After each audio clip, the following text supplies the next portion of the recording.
Los inmigrantes que se encuentran en España en situación irregular han comenzado a tramitar su regularización tras el lanzamiento de una nueva iniciativa gubernamental. Este proceso está dirigido a las cientos de miles de personas extranjeras que actualmente residen y trabajan en el país sin la documentación formal necesaria. La respuesta inicial ha sido notable. Según datos oficiales, 43.000 personas se registraron durante los primeros 3 días del programa, el cual permanecerá vigente hasta finales de junio. El plan ofrece un permiso de residencia de 1 año a aquellas personas que logren acreditar al menos 5 meses de estancia en el país y cuenten con un historial penal limpio. Sin embargo, la iniciativa ha generado debate respecto a su ejecución. Existen dudas sobre si el plazo previsto será suficiente para procesar el volumen total de solicitudes. Mientras el Gobierno estima que el programa podría alcanzar a 500.000 de personas, el Centro de Análisis Funcas eleva la cifra potencial de ciudadanos en esta situación hasta los 840.000 individuos. El presidente del Gobierno, Pedro Sánchez, defiende la medida por equidad.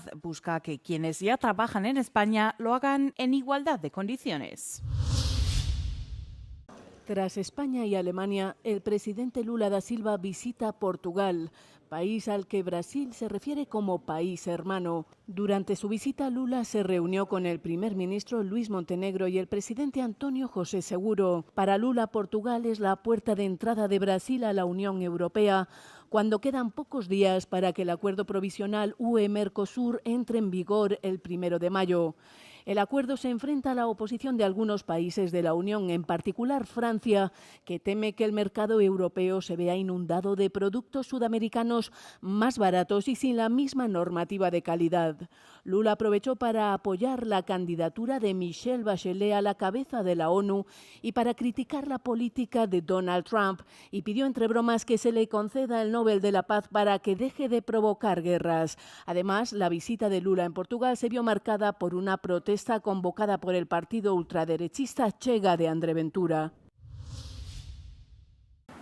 El Tribunal de Justicia de la Unión Europea ha dictaminado que la denominada Ley de Protección de la Infancia, modificada por el anterior ejecutivo húngaro de Viktor Orbán, viola la normativa comunitaria al discriminar al colectivo LGTBI.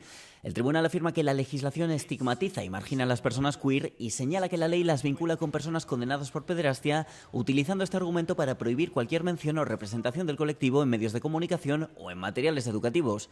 La ley de Orbán, el reciente perdedor de las elecciones húngaras tras 13 años seguidos de gobierno, interfiere, según el TJUE, con derechos fundamentales como la discriminación por motivos de género u orientación sexual, el respeto a la vida privada o familiar y la libertad de expresión e información.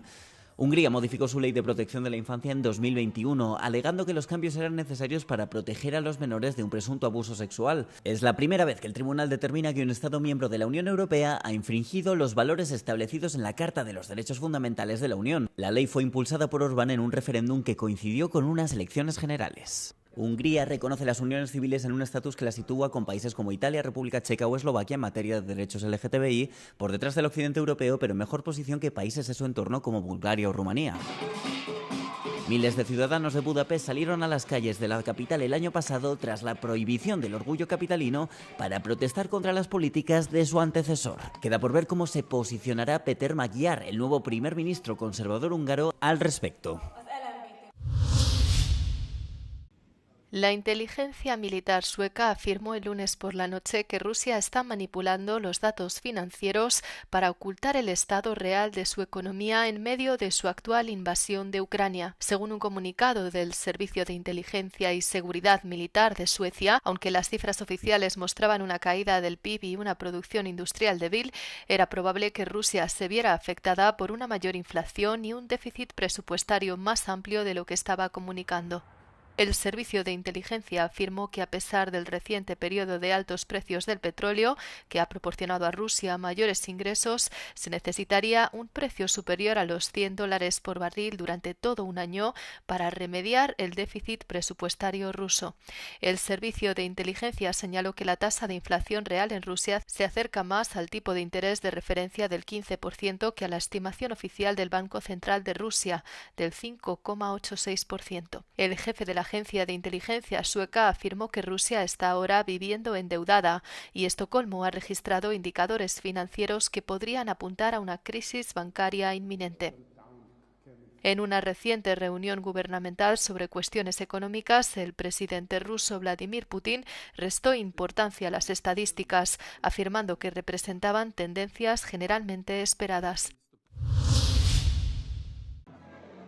En su visita a Guinea Ecuatorial, la cuarta y última etapa de su gira africana, el Papa León XIV denunció la colonización de los minerales de África y la sed de poder en un país cuyo líder, Teodoro Obiang, está en el cargo desde 1979.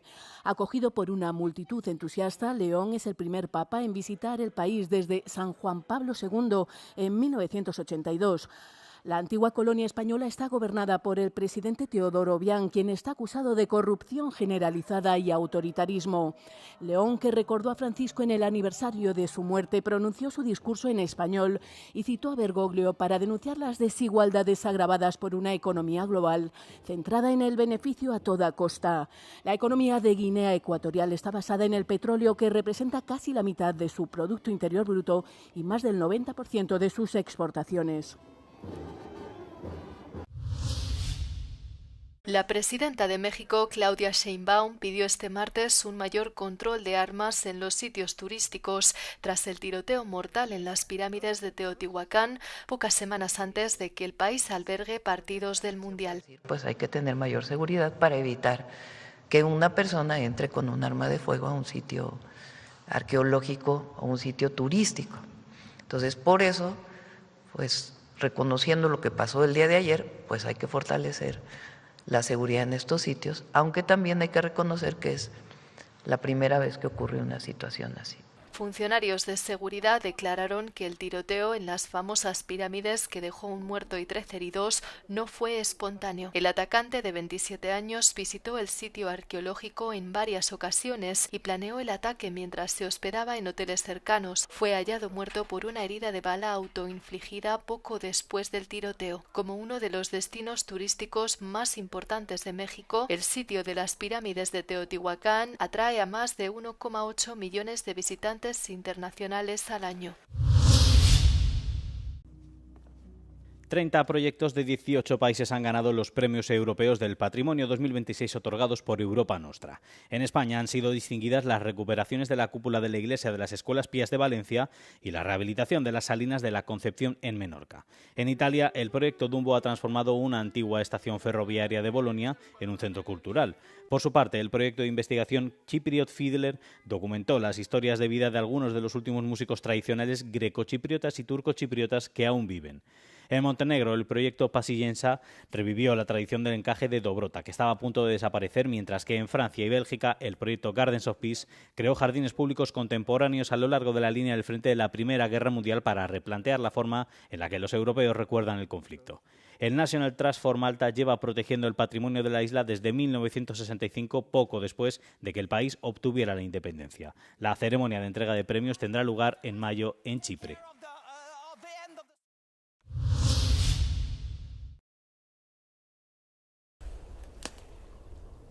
Chernóbil sigue siendo demasiado peligroso para los seres humanos, pero la fauna silvestre ha regresado. El 26 de abril de 1986, una explosión en la central nuclear de Ucrania provocó la propagación de radiación por toda Europa y obligó a la evacuación de pueblos enteros. 4 décadas después, los lobos y los osos pardos han regresado a la vasta tierra de nadie. Фактично для фахівця там в сфері охорони природи, екології це таке маленьке чудо, тому що Varias docenas de caballos de Przewalski, originarios de Mongolia y que en su día estuvieron al borde de la extinción, fueron introducidos aquí en 1998 a modo de experimento. En la actualidad, unos 130 de ellos vagan en libertad. Кінь Przewalskiego це класно, тому що це останній дикий кінь на нашій планеті. Коли його тут бачиш, тварина, яка колись була володарем степів Євразії, це дійсно цікаво. Як фахівцю, так і естетично. A pesar de la radiación persistente, los científicos no han registrado mortandades generalizadas. Sin embargo, algunas ranas han desarrollado una piel más oscura y las aves de las zonas con mayor radiación son más propensas a desarrollar cataratas.